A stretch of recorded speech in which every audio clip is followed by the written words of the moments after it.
감정이 담긴 욕! 예.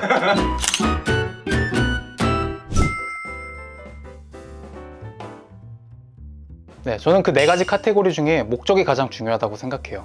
내가 어떤 걸 이루고자 하려면 목적이 분명해야지 그것을 끝까지 포기하지 않을 수 있거든요.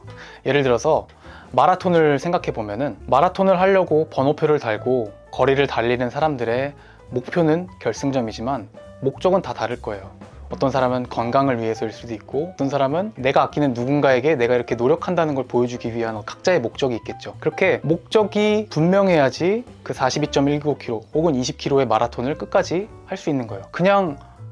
난 그냥 마라톤 한번 뛰어봐야지, 이 정도의 목적을 가지고 나온 사람이 42.195km의 마라톤을 성공할 수 있을지에 대해 저는 조금 회의적이에요. 제가 미국에서 강도 사건을 당한 적이 있는데, 제가 강도를 당하는 동안 지켜보고 있었지만 저를 도와주지 않았던 어떤 사람에게 한마디도 할 수 없었던 그게 너무 분했어요. 머릿속에 든 생각을 조금 시간이 들어서라도 바꿔서 말할 수 있었다면 괜찮았을 텐데, 나중에 생각을 해보니까 만약에 그 순간에 제가 그 사람에게 하고 싶었던 감정이 담긴 욕! 예.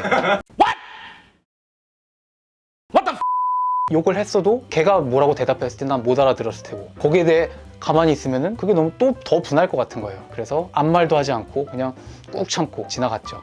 그게 너무 억울했어요. 내가 영어를 잘하고 싶은 여러 가지 목적들과 함께 그 분노가 더해져서 끝까지 포기하지 않고 영어 습득을 위해서 정진할 수 있었던 것 같아요. 이것을 말씀드리기 전에 앞서서 한 가지 질문 드리고 싶은 게, 한국어로 글을 잘 쓰거나 한국어 문해력을 높이는 데 있어서 책을 많이 보는 것이 중요하다는 것에 동의하시나요? 그럼요. 그게 사실 제일 기본이 돼야 될 것 같아요.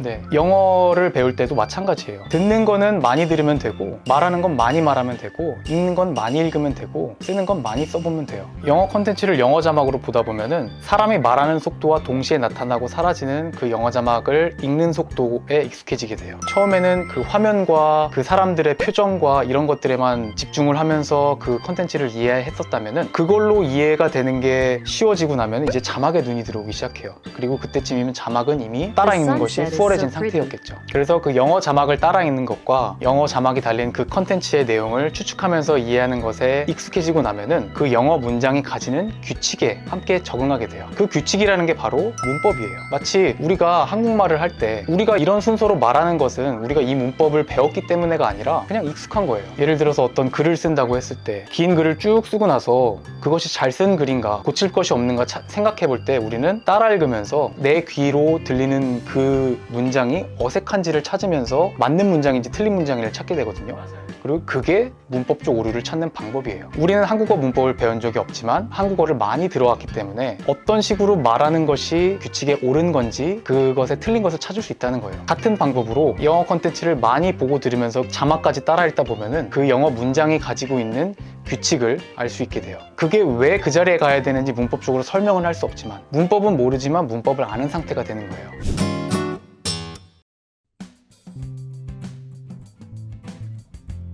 그런데 단어를 모르면 어떻게 해야 될까요? 단어를 모르면은 사전을 찾아보면 돼요. 뭔가 좀 창의적으로 생각할 수 없어요? 사전에는 그 단어의 여러 가지 의미와 함께 그 단어를 실생활에서 사용할 수 있는 예문들이 적혀 있어요. 그리고 그 예문들을 보면서 이런 상황에는 이런 표현을 쓰는 거구나 알 수가 있죠. 한국어로 예를 들면은 되게 비슷한 세 가지 단어가 있어요. 참여, 참가, 참석. 이 세 가지 단어의 의미를 우리는 알아요. 그 단어를 들으면 어떤 의미인지 머릿속에 떠오르죠. 하지만 그 단어의 정의를 우리는 알지 못해요. 참여의 정의가 뭡니까? 참석의 정의가 뭡니까? 라고 물어보면 아마 대답할 수 있는 사람은 많지 않을 거예요. 하지만 어떤 상황에서 참여를 쓰는 겁니까? 어떤 상황에서 참석을 쓰는 겁니까? 라고 물어보면 아마 머릿속으로 생각을 하겠죠. 이 상황에는 참석을 쓰는 게 조금 더 어울리지.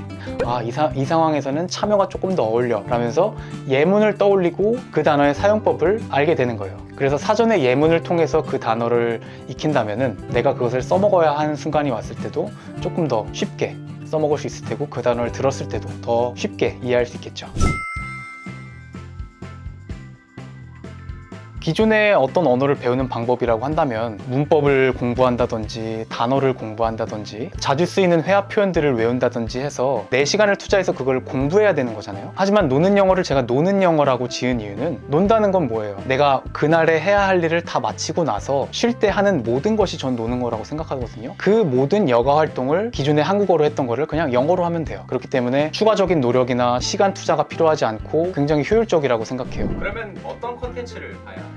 흔히 이 미국 드라마를 영어 자막으로 보면서 배워야 한다고 하는 사람들은 이런 추천들을 많이 해주곤 하고 이것 중에 하나를 보면 내가 영어를 잘할 수 있겠지라고 생각을 하는데 내가 재미있고 내가 보고 싶은 걸 봐야 돼요. 컨텐츠가 볼 게 너무 많은 시대인데 왜 굳이 남이 좋다고 하는 거, 남이 좋았다고 하는 걸 봐야 하는지. 이 컨텐츠를 만드는 사람들은 컨텐츠의 에피소드 1에다가 모든 걸 쏟아부어요. 왜냐면 이 에피소드 1을 가지고 시청자들의 마음을 빼앗아야 되거든요. 그 1화를 봤을 때 재미가 없으면은 이건 나랑 안 맞는 거예요. 볼 건 너무나 많기 때문에 내가 관심 있는 거, 그리고 하루에 몇 시간씩 할 필요는 없어요. 그냥 내 여가 시간에 쭉 보다 보면은 이해가 되는 순간이 올 거고 그 순간을 넘어서 조금 더 보다 보면은 이해되는 것이 재미있게 될 거고, 재미있으면은 제가 2시간 보세요, 3시간 보세요 말하지 않아도 계속 보게 되겠죠. 왜냐면 궁금한 게 재미까지 있으니까. 그렇게 하다 보면은 어느샌가 영어를 듣고 이해하는 사람이 돼 있을 겁니다. 제가 이 노는 영어를 할 때는 저한테 어떻게 해야 되는지 알려주는 사람이 아무도 없었어요. 제가 이 언어를 습득하는 과정을 기록하고 관찰하면서 깨달았기 때문에 저는 조금 오래 걸린 편이에요. 하지만 저는 이제 어떻게 하는 건지 알았고 그 방법을 책으로 정리를 한 거예요. 왜냐면 더 많은 사람들이 쉽고 간편하게 영어를 습득하고 본인이 영어를 하는 모습을 본인이 보면서 놀라워하고 영어를 사용하는 것이 재밌는 그 경험을 모두가 해봤으면 좋기 때문이에요. 사실 노는 영어 책 한 권으로 돼 있지만 2단어로 줄일 수 있어요. 추측하고 익숙해지는 거예요. 추측을 하면서 그 언어에 담긴 의미를 이해하고 그 추측하는 것에 익숙해지면은 결국 우리는 그 언어를 습득하게 되거든요. 그러니까 어렵게 생각하지 말고 자기가 좋아하는 보고 싶은 영상들을 영어 자막으로 보면서 2개 국어 사용자가 되시길 바랍니다.